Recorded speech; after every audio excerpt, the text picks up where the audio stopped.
we will finally complete the biometric entry-exit visa tracking system, which we need desperately. For years, Congress has required biometric entry-exit visa tracking systems. In my administration, we will ensure that this system is in place. And I will tell you, it will be on land, it will be on sea, it will be in air. We will have a proper tracking system.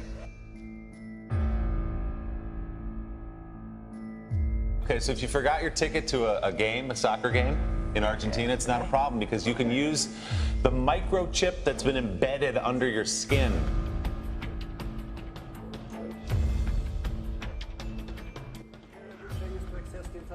So let's see if we can get into this particular. This is how I do it. Okay. No need for passcode. To one day accept what the Bible's book of Revelation calls the mark of the beast. This fall, Northside joined a handful of districts that use what's called radio frequency identification technology, or RFID for short. Northside is piloting the program at its Anson Jones Middle School and John Jay High School. How it works: students must wear badges on lanyards around their necks. The tags contain tiny batteries that emit radio waves. RFID scanners embedded in the ceiling then read the badges and identify a student's location. In Privacy Watch today, the world's largest biometric ID system that tracks more than 1 billion people has been hacked several times. Some experts suggest caution. Among the concerns, ID theft, health, and whether the chips can be tracked by GPS. Most people don't really understand how this technology works, what data is collected, how it's stored, or who might be able to get access to it legally or illegally. I've just been chipped myself. It's not a painless process, but it doesn't last too long, not too difficult. Minor surgical procedure. New microchip technology now makes it possible for the emergency room staff to find out about your medical history at the touch of a computer key. At some point, we're all going to have RFIDs. It might be even in our fingers, where they require it with everything on it. Instead of carrying credit cards or money, we will probably be implanted with chips. And now RFID microchips like this are being injected into humans. I'm sorry, sir, did you just say you would get one implanted in your arm? Absolutely, without a doubt. Our driver's license will be on the RFID chip. Our credit card number, all our information will be on this one chip. The chip is encased in unbreakable glass and is about the size of a grain of rice. The procedure is done with anesthesia and is relatively pain-free. It felt pretty scary, but at the same time it felt very modern, very 2015. The government has just approved the use of a computer chip that would be implanted under your skin. When complete, everyone will have a unique 12-digit identity number. If hospitals purchase this detection equipment, the system will most likely start to include more and more people in those communities who will want the chips. Wow. Interesting stuff. Everybody could have one of those one day. Does Google now know everything I do and everywhere I go? Because, let's face it, we like you guys, but you're from Google. It may be true that 10 to 20-year-olds don't want to wear a watch on their wrist, but you can be sure that they'll be far more interested in wearing an electronic tattoo, if only to piss off their parents. Forget mobile phones. Your children and grandchildren may well want an implant instead. You know, when we check out at the grocery store, we'll be swiping our own arm over the scanner. And that will be something we feel we can't live without. It would be such a disadvantage to not have the implant that it essentially becomes not optional. Let's imagine a little bit what the future might look like if I could take your stem cells and put them on a chip, or your stem cells and put them on a chip. It would be a personalized chip just for you. Turns over, but it doesn't start. But the RFID reader antenna is here. So when I authenticate, the bike powers up.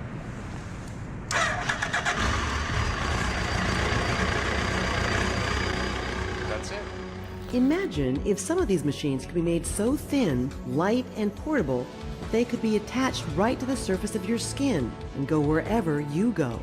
There's some very sophisticated device functionality sitting on my skin. Welcome to the future, specifically the checkpoint of the future. It is envisaged that the passenger will be able to flow through the security checkpoint without interruption.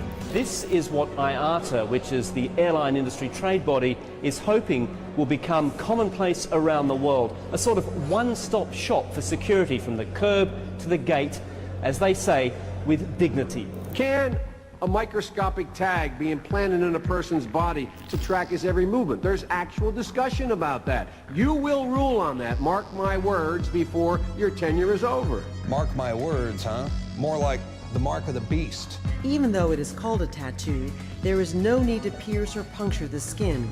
Instead, the device sticks on. So what we can do then is we can take this device, laminate it on the skin. It occurs to me I've got them in my dogs. Why wouldn't I have them in small children too? There are also several products available to keep track of children. Many of them act as emergency cell phones and tracking devices, with some even able to display on a map the places your child has visited. To think something so small can connect you to everything that matters. Because I'm in love with my kids' kids. Because my car lost control while driving. Because now I'm looking out for both of us. Because I have diabetes, but it doesn't have me. Because I spend my life in the ER trying to save yours. Reading out of the book of Revelation, possibly. So what concerns come to you arise from humans microchipping themselves? This is the mark of the beast. This is, listen, no, let me tell you something. I mean, I'm no biblical scholar here, but it's amazing the parallels made. Well, you've heard of them being implanted in dogs so they don't get lost, but now microchips implanted in humans could change the way we tackle everyday tasks. They could also put our privacy at risk. In a Stockholm business complex, employees gain access not with key cards, but with the wave of a hand.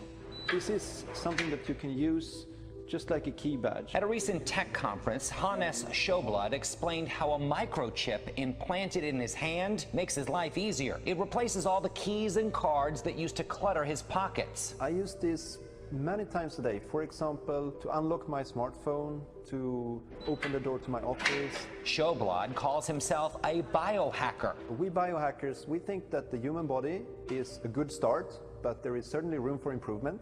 The first step in that improvement is getting a microchip about the size of a grain of rice slipped under the skin. Suddenly, the touch of a hand is enough to tell the office printer this is an authorized user. The microchips are radio frequency identification tags, the same technology widely used in things like key cards.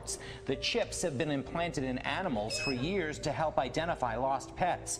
Now the technology is moving to humans, but each touch leaves a digital footprint, and that can compromise privacy. Even a dedicated biohacker has concerns. It's very easy to hack a chip implant, so my advice is don't put your life secrets on a chip implant. So many economists believe the future will be cash-free. You're already seeing it from everywhere you go, whether it's your baseball game or to your local deli. Now, Sweden is getting there even faster than anyone else. And 4,000 Swedes, now get this, have microchips implanted in their hands. We're going cashless. We've been cashless. Where's this cash? Ever buy a house with cash or a car? We've got this. I don't even have, I got a couple of bucks. We've been cashless. But that's not the issue. One of these days, these kids, I think you call them millennials or something, they're gonna take these little tiny RFID, radio frequency identification chips, about the size of a grain of rice. And they're gonna be cool, Scotty. Oh, they're gonna be waiting in line overnight to get implanted. An office in Sweden is taking wearable technology to the next level by implanting microchips into their staff. Yes, that's right, the newly opened Epicenter office complex in Stockholm is offering workers the chance to be chipped under the skin of their hands. The radio frequency identification chip, which is about the size of a grain of rice, allows users to open doors, swap contact details, and use the photocopier. People who work here can be chipped to gain entry to the building and various services. I've just been chipped myself.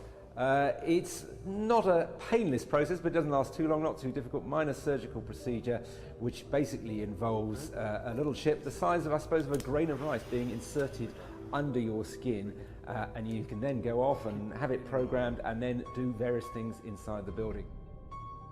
And they're going to say, look at this.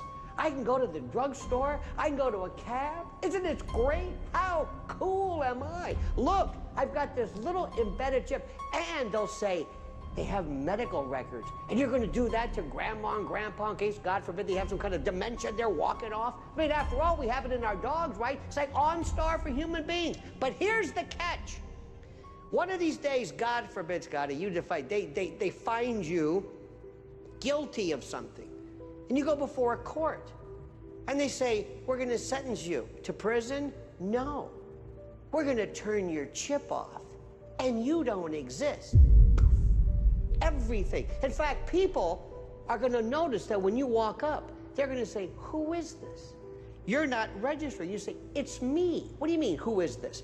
No, you're not showing up on this. You don't exist. Tim Shank's dogs have implanted GPS chips in case they get lost.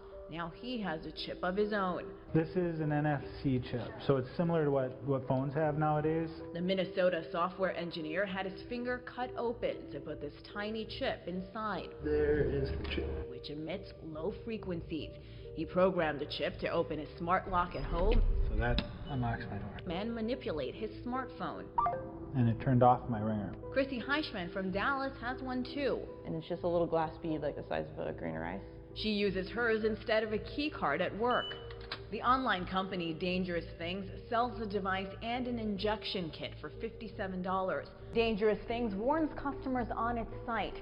This device has not been tested or certified by any regulatory agency for implantation or use in the human body. Use of this device is strictly at your own risk.